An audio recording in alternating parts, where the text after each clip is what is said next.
Stay tuned for our conversation with the public library's new STEM librarian.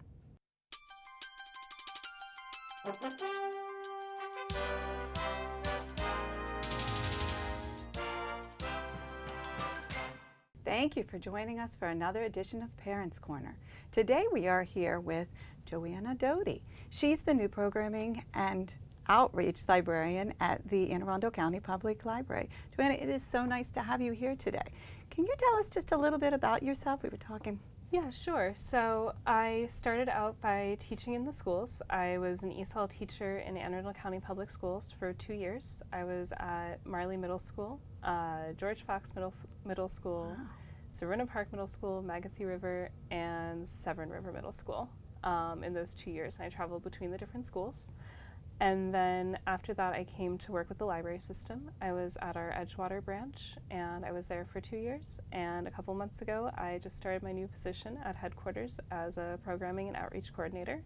And my main focus is on STEM programming. Okay, so STEM program.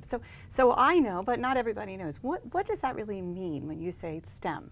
Sure, so STEM stands for science, technology, engineering, and math. And when we talk about it in the schools and in the library system, we're talking about wanting to expose and encourage children to have an excitement for those topics. And it's really an important field because STEM is in everything we do, from our cell phones to cooking dinner and so much else. All right.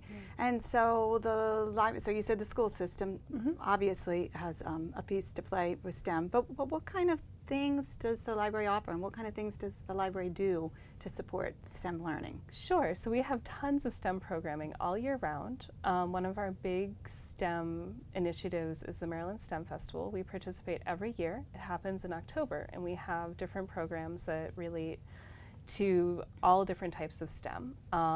And we tend to have 16 or more programs throughout our branches, throughout our system, that relate to STEM topics in those 2 weeks. Okay. And it can be anything and everything from STEM Night at Mountain Road, where they invite in the Chesapeake High School robotics team, to things like a STEM open house, where we bring out all of the cool different STEM equipment we have and let people interact with it and play with it and get to just experience it. So for example, you might get to play with some 3D pens, you might get to program a robot, you might get to experience some virtual reality or augmented reality equipment as well. Wow. So it sounds like you have a little bit of something for every age. I mean, are even preschoolers brought into this, or is it just for our teenagers? How does it work? So we have a lot of different stuff that is open to everybody. So for example, we have things like preschool STEM story times. So if you've ever come to the library to experience one of our story times before, we also have special programs that are just for that STEM focus. And it's still a story time, but then the kids get to do different activities that might be related to engineering or chemistry or other cool things like that. We also have lots of elementary, middle school, and high school age programs. So for the elementary age, we have different types of stuff where they can make things like slime. We do slime programs sometimes. We have coding programs. One of the big pushes at the moment is maker spaces, and the idea of just being creative and making things and experimenting with new materials. So we have programs related to that. Recently we've started doing escape room programs, which are a lot of fun. So kids can come in and they get to experience that feeling of they have to find a solution to something, and all of the clues are within the room, and they have to find those clues to either escape the room or open a chest or do something, and those can be a really fun program. And we also do things like Minecraft programs, and we have robotics and coding programs, things like that as well. So you mentioned Minecraft and coding. So does that mean that you have all of the technology? I mean, I know you have computers in the branches, but how do you do that with a bunch of kids coming in for a program? Sure. So we have, some of our branches have their own computer labs that are just for programming. And then we also have mobile labs that can be transported between different branches. Oh, okay. And all of those computers have things like Minecraft already downloaded onto it. And we have special Minecraft servers that we use with those programs.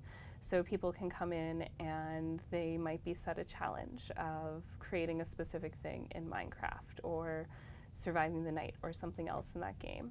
We also have some branches that do monthly coding programs where one of the librarians works them through something like Scratch programming or something else as well. Wow.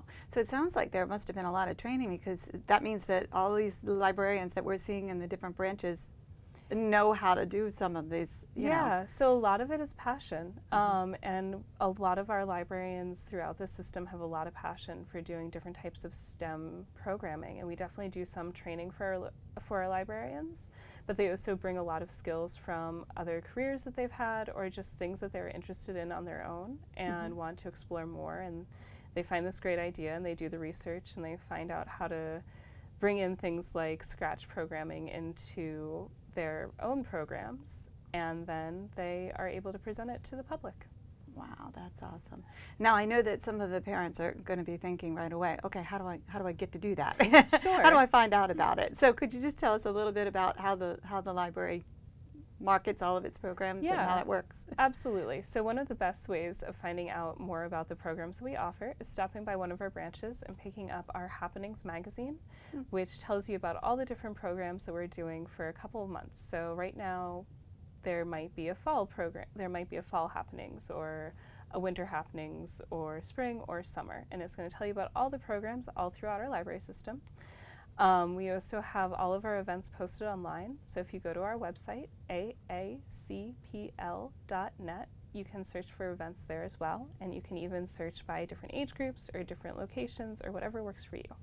Okay. And then do you generally have to register for these events, or do you just drop in if you see it, or how does that? It depends on the program. Some programs, like for example Minecraft, tends to be a registration program because we have a limited number of computers. But there are other programs like the slime programs we've done where it's just whoever wants to can come in and make some slime. And all of our programs, if there's a registration component, will list that out, and they start taking registration 2 weeks before the program itself. Okay, okay. So speaking of technology and all the technology you bring in for these events, I heard that there's something new, Wi-Fi hotspots. Yeah. So it sounds really interesting, and if you could just give us a little information about that and how it works. So a Wi-Fi hotspot is a small little device that you can use in your home, on the go, at work, wherever you need it, and it provides wireless internet connection. And it can connect to your computer, your phone, a Roku, any other device that needs the internet. And then because we have these Wi-Fi hotspots, you don't even need to have a internet service account or internet service plan. You just check it out from the library. It checks out for 1 week at a time, and you can take it with you and use it wherever you would like. Wow, that's pretty awesome. And that could be really useful for, I guess, our friends that are doing homework and all that kind of. Oh yeah, absolutely. Some of our friends don't have that access. Yeah, definitely. So speaking of homework, I know that that's something that a lot of the public librarians are invested in making sure can happen.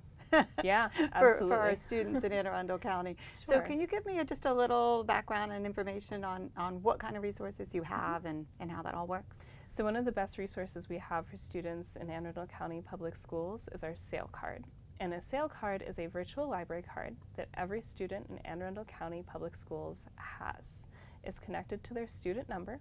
It allows them to check out 3 books at a time, no late fees or fines, and they still have access to all of our online resources as well.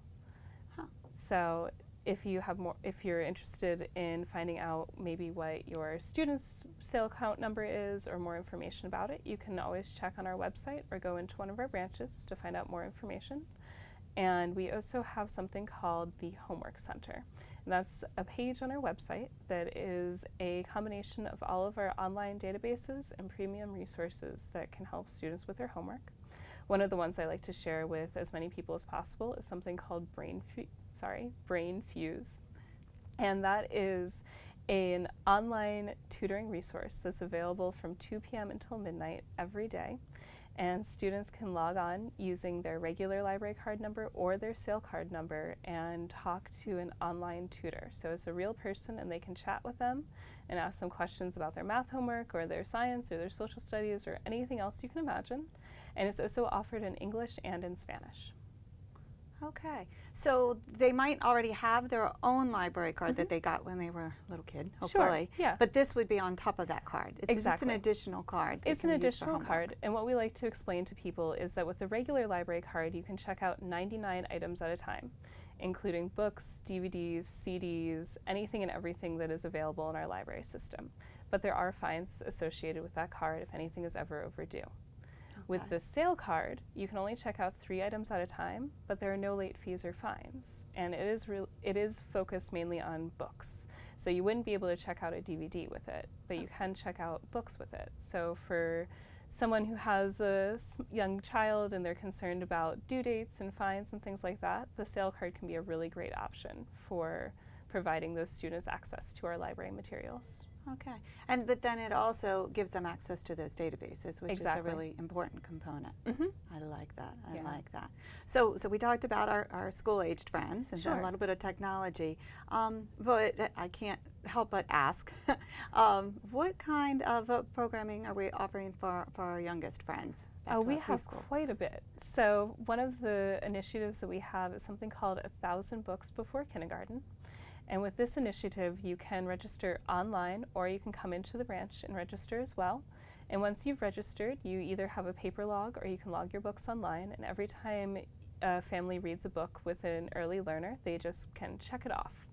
And when they get to 25 books, they can come into the library and they get a prize. And then at 100 books, 200, so on and so forth, they can come into the library and get a sticker that celebrates the accomplishment that they've made. And then at 1,000 books, they can come into the library and they get a book to keep and take home forever and ever and ever. Wow, that's really awesome. And in addition to that, every single one of our branches has our early literacy storytime program. So we have Babies in Bloom for children that are birth to 18 months. We have our toddler time programs, which are for 18 to 36 months, and our preschool story times, which are for 3 to 5 years. And those programs are really focused on building those early literacy skills. So there's lots of singing, lots of dancing, lots of moving, lots of reading books. We do puppet stories, flannel boards, anything and everything we can to engage those young learners and just get them to really enjoy reading and enjoy learning things. And beyond that, as I mentioned before, we have things like our preschool STEM story times throughout the library system in different branches. We have our new branch at the mall called Discoveries, the Library at the Mall. It's at our it is at the Annapolis Mall. And while they do programming for all ages, there definitely is a heavy early literacy focus, and they're doing lots of different storytime programs and special programs for that age too. Awesome, awesome. So they're also doing the program. That's just extraordinary. It's really cool. It's so convenient, really. Okay, well, we only have a couple minutes, about a minute left, but I would be remiss if I did not say to you, as I am also a librarian, what is your favorite book? Do you have a favorite book right now for STEM especially? I think parents might get a kick out of that. Sure. So one of my favorite series of books is the Squirrel Girl graphic novels, if you're familiar with those. Yeah. And they're great because the main character is a college student who is studying computer science, if I remember correctly, and she also has superpowers, so she can talk to squirrels and things like that, and it's just a really fun series. Oh, that sounds so awesome. Well, thank you for sharing that with us. I just couldn't let you go without asking about a book. No problem at all. And just thank you for coming out and telling us about everything. It's extraordinary how much the library is offering right now. And I just want to make sure parents remember that they can get the information online or look for, and you said the Library Happening magazine. Yes. That all the libraries have. And I know some of the schools have them out on display as well. Yeah. So anyway, we love partnering with you. It's a great thing. Great. We love partnering with you guys too. All right. Well, thank you.